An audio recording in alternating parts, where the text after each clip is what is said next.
35세 이상 가임기 여성의 무려 절반 가까이 가지고 있다는 자궁근종. 난임과 불임, 유산과 조산을 유발하는 만큼 조기 치료가 무엇보다 중요한데, 문제는 특별한 자각 증상이 없어서 증상이 악화된 후에 우연히 검진을 받다가 발견되는 경우가 많다고? 톡톡 건강 토크. 오늘은 심하면 자궁 적출까지 하게 만드는 자궁 근종에 대해 낱낱이 파헤쳐본다. 네, 자궁은 새 생명을 품는 따뜻하고 아늑한 공간이지만 한번 병들기 시작하면 눈 깜짝할 사이에 무섭게 돌변한다고 합니다. 네. 대표적인 질환이 바로 자궁 근종이라고 할 수가 있겠는데 35세 이상 가임기 여성의 절반가량이 자궁에 혹이 존재한다고 합니다. 네, 톡톡 건강 토크 오늘은 흔하지만 가볍게 여겨서는 안 되는 자궁 근종에 대해서 자세히 알아볼까 합니다. 네. 오늘 도움 말씀 주실 분 나와 계신데요. 대구 네. 가톨릭대학교 병원 산부인과 현정원 교수께서 나오셨습니다. 네, 안녕하십니까? 반갑습니다. 그럼 먼저 3분 브리핑을 통해서 자궁 근종이란 무엇이고 또 발생 원인으로는 어떤 것들이 있는지부터 알아보도록 하겠습니다. 네. 교수님 부탁드리겠습니다. 네. 예, 저희들이 이제 흔하게 질문을 받는 게 근종이 진단이 됐는데요. 이게 종양인가요? 이런 질문을 받게 됩니다. 근데 사실은 그 자궁 내에서 근육세포에서 기인한 양성 종양이 맞고요. 종양이라고 하면 저희들이 굉장히 좀 심하게 좀 들리는데요. 사실은 자궁혹, 자궁무록 이런 식으로 표현이 되고요. 보통 1차 진단은 외래에서 초음파 검사를 하게 됩니다. 그 다음에 CT나 MRI 등의 영상 검사를 하게 되고요. 그래서 여기서 보여주는 이런 그 초음파의 사진들이 대부분 자궁 근종이 되겠습니다. 그래서 여러 가지 모양을 띌 수 있기 때문에 2차적으로 영상 검사를 다시 해야 될 수 있습니다. 지금 보여주는 영상은 난소에 있는 물혹이 되겠습니다. 그래서 자궁 근종과 구분을 하기가 굉장히 어려울 때도 있습니다. 왼쪽 편에 있는 이 사진은 자궁 근종이 변성이 돼서 물처럼 변한 겁니다. 중간에. 그래서 난소 물혹하고 구분이 안 될 수도 있고요. 중간에 보여주는 사진은 석회질 같은 게 생겨서 변성이 되는 이런 모습을 보여주고 있고요. 오른쪽에 있는 사진은 근종이 점액질 같은 걸로 변성이 된 그런 모습을 보여주고 있습니다. 그래서 여러 가지 모습이 있기 때문에 추가적으로 영상 진단을 해야 될 것 같습니다. 그래서 발생 원인을 보면 보통 질문을 많이 받는 게 그 어떤 원인 때문에 생기나요? 유전이 되나요? 이런 질문을 받게 되는데요. 인종별로 다릅니다. 흑인이 대략 60%, 백인이 40%, 아시아인이 30%. 그 다음에 40대 후반의 발생률을 보면 흑인이 거의 80% 이상 차지하는 걸로 되어 있습니다. 즉 흑인의 80% 정도가 자궁 근종을 가지고 있다는 것이고요. 아시아인은 그보다 빈도가 좀 낮은 한 50% 정도. 그래서 40대 후반이 되면 아시아인 같으면 대략 50% 정도 근종을 가지고 있다. 이렇게 말씀드릴 수 있겠습니다. 그다음 분만력이 많을수록 감소하는 경향이 있고요. 유전적인 요인이 있는 것으로 볼 수 있습니다. 여기 보면 그림이 좀 복잡해 보이는데요. 근종 세포에서 이제 어떤 세포 변화라든지 그다음에 유전자 이상 같은 것 때문에 세포가 변화되고요. 그다음에 그게 근종 세포로 변하는 이런 그림을 보여주고 있습니다. 여기 보시면 중간에 영어로 이렇게 쓰여 있는 것들은 다 변이된 유전자가 되겠습니다. 그럼 생활에는 어떤 영향을 받을 수 있는가 생각을 해보면 실질적으로 육류라든지 햄 같은 것들, 그 다음에 술은 맥주, 그 다음에 비만, 고혈압, 당뇨, 경구 피임약은 아주 장기 복용했을 때 약간 증가하는 것으로 그렇게 되어 있습니다. 그 다음에 가족력 당연히 아까 유전성이 있으니까 있다고 말씀드릴 수 있고요. 좀 줄이는 그 생활적인 요인은 어떤 게 있냐 하면 녹황색 야채라든지 귤이라든지 뭐 당근 이런 것들이 조금 영향을 줄 수 있고요. 비타민 A하고 D를 섭취를 하면 조금 줄일 수가 있다고 합니다.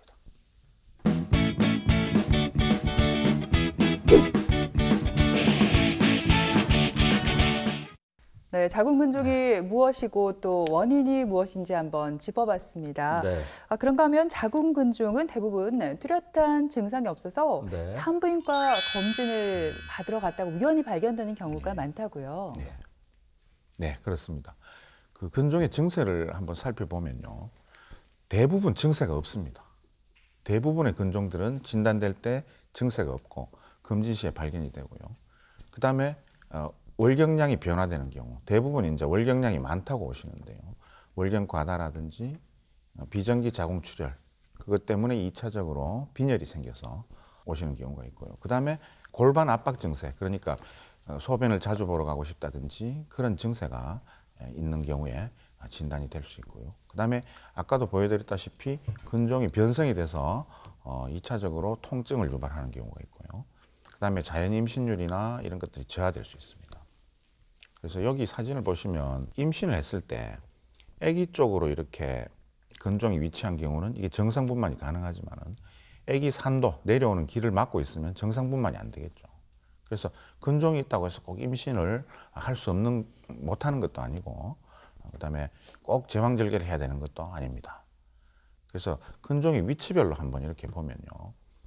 제일 위쪽에 있는 것이 유경성 근종. 여기서 경이라는 것은 목을 의미합니다. 목이 있다. 그 다음에 장막하 근종. 여기 장막이란 것은 자궁을 싸고 있는 막을 이야기하거든요. 복막하고 유사한 것인데 장막하에 있는 근종. 그 다음에 자궁벽에 있는 병내 근종.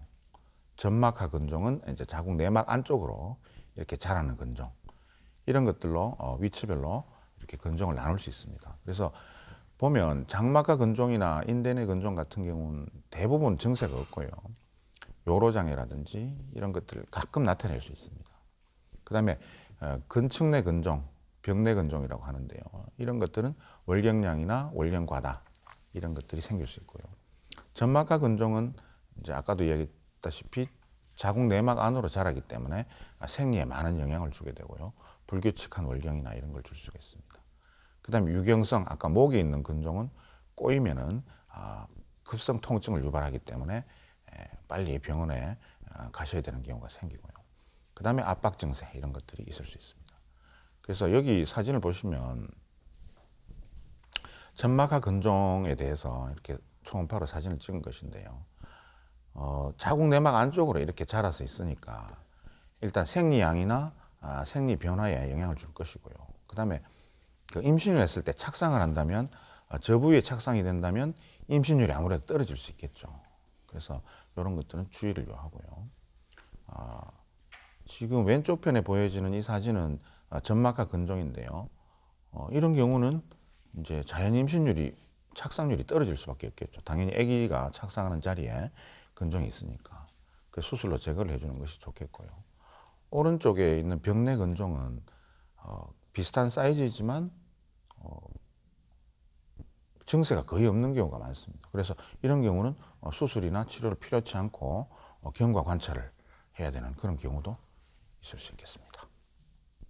네, 그렇다면 교수님, 이 작은 근종이 있을 때는 어떻게 치료를 해야 될까요? 만약에 혹의 크기가 작다면 이 약물 치료만으로 혹의 크기를 줄일 수가 있나요? 네, 그 근종의 치료에 대해서 한번 알아볼 텐데요. 근종의 치료는 이제 크게 수술적인 치료와 비수술적인 치료 이렇게 두 개 나눌 수 있고요. 수술적인 치료는 요즘 뭐 유명하지만 복강경 근종 절제술, 로봇 근종 절제술 이런 것들이 있고요. 자궁을 보존할 수 있는 뭐 이런 근종 절제술 같은 수술이 있고요. 비수술적인 치료로는 약물 치료, 하이프, 자궁 혈관 색전술 이런 것들이 있는데요.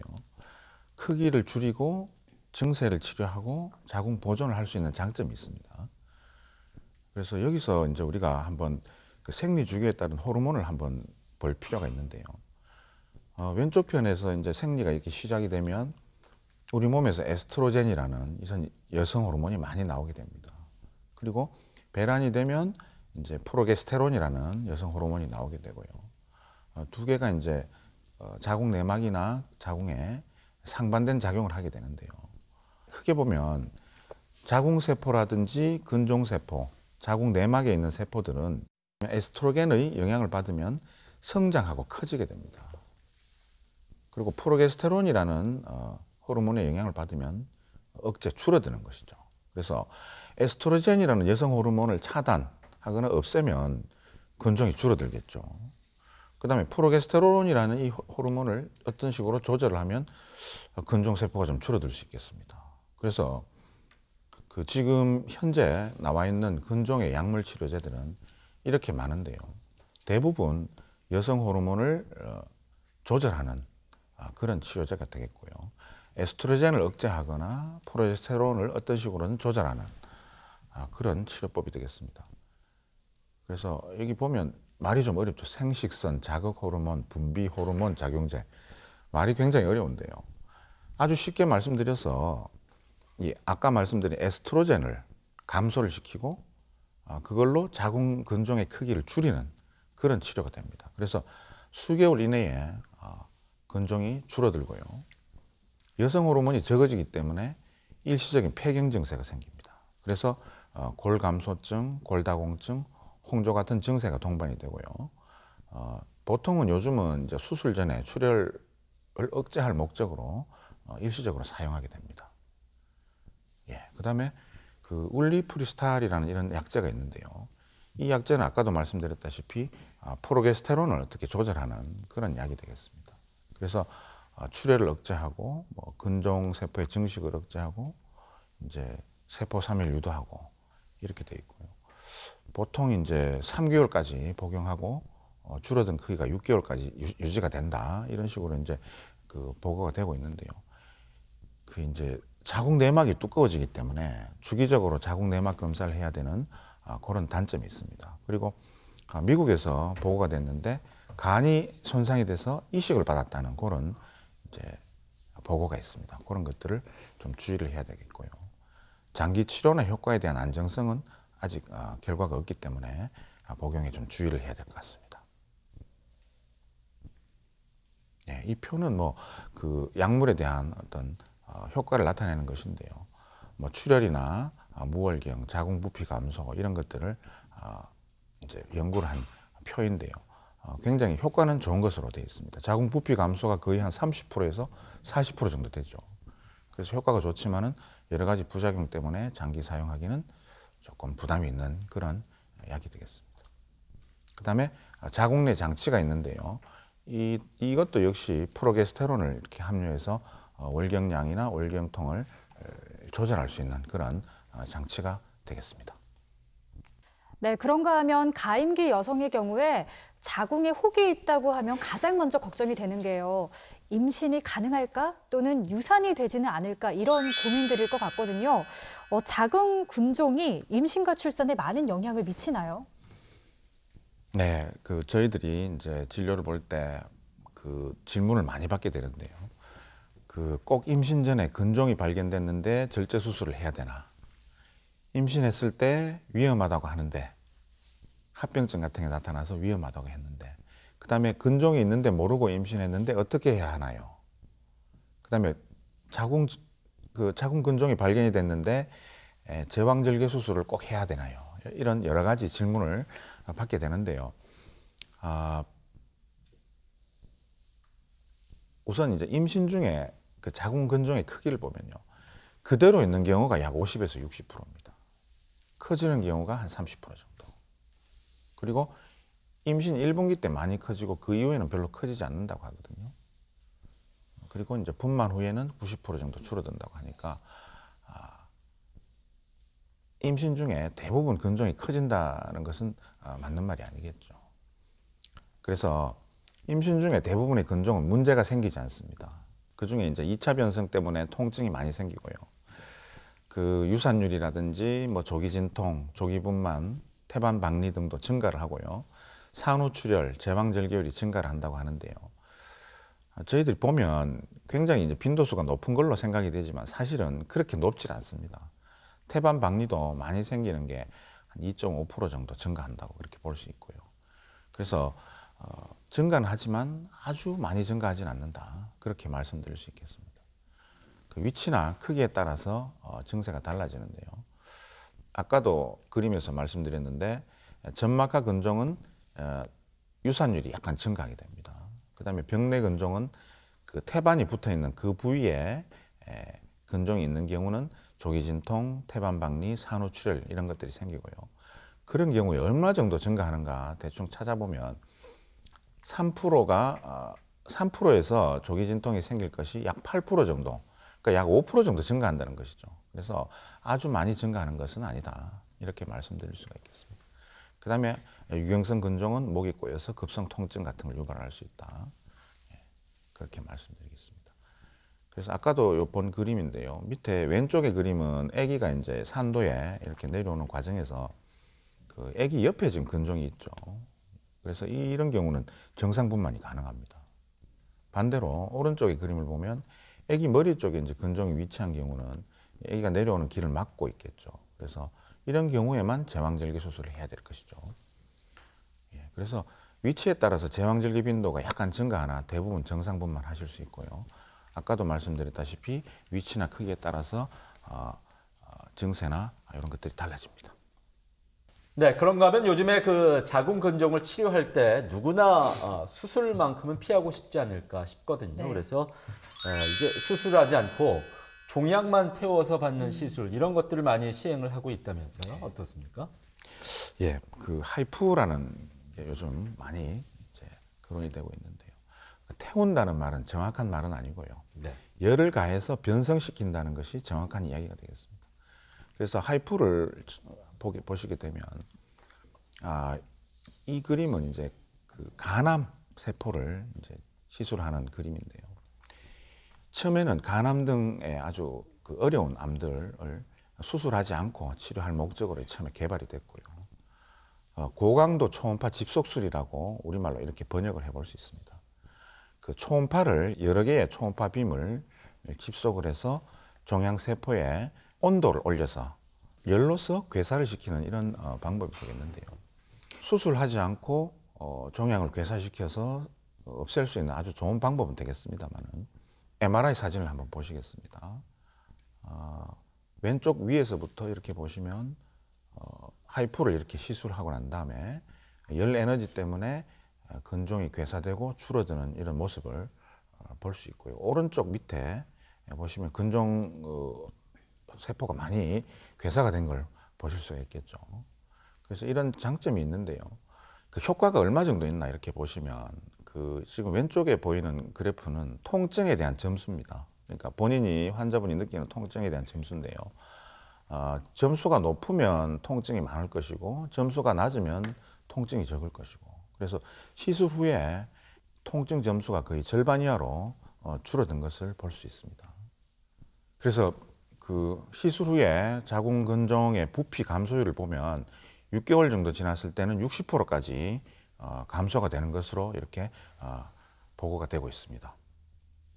네, 들으신 네. 것처럼 하이프 시술은 절개와 출혈이 없기 때문에 치료 후에 바로 일상생활이 가능하다는 장점이 있는 시술입니다. 네. 하지만 이 역시 만능은 아닐 것 같아요. 네. 하이프 시술의 단점은 뭐가 있을까요? 네. 하이프 시술의 단점은 열 손상이 있을 수 있습니다. 주위 장기의 피부나 주위 장기에 열 손상이 가능하고요. 근종이 다 제거가 안 되고 일부 남을 수도 있습니다.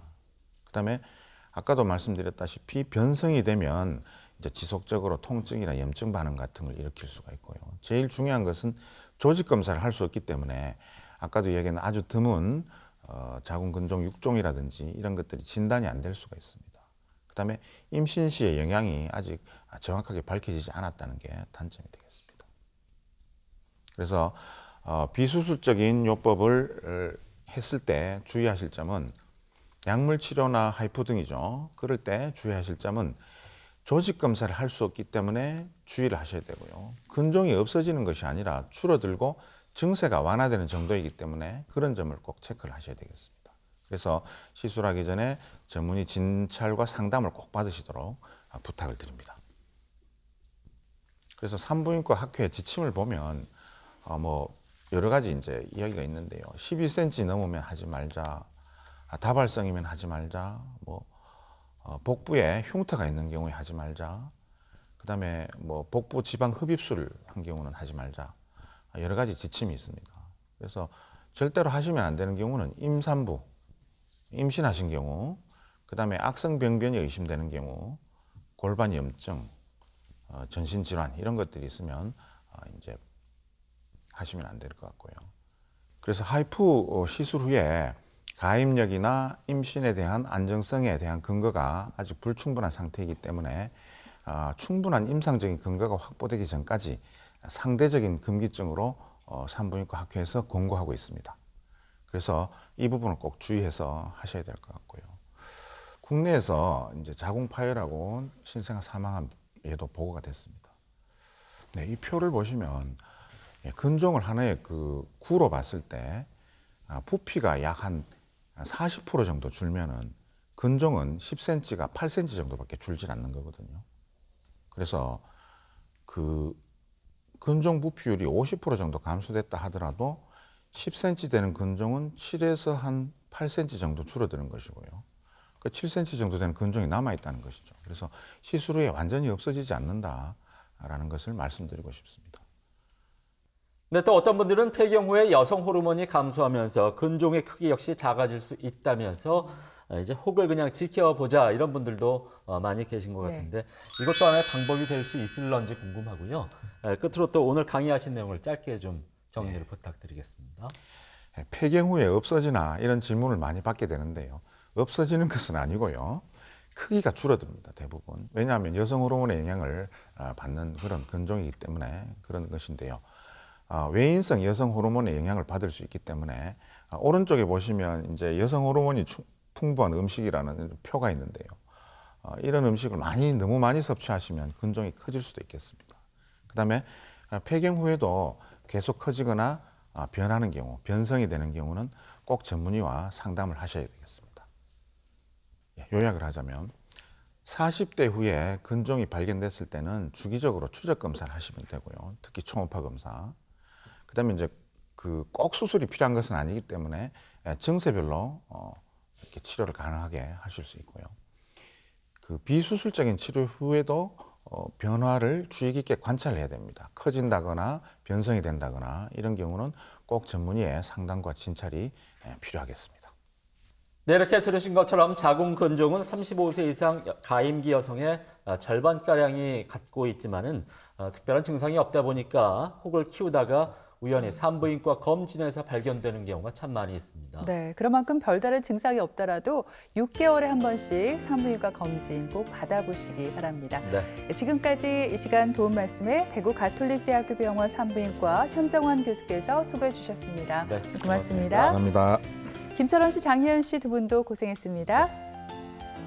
네, TBC 클리닉 건강 365 오늘 준비한 내용은 여기까지입니다. 한 주간 건강하게 보내시고요. 저희는 다음 시간에 다시 오겠습니다. 고맙습니다.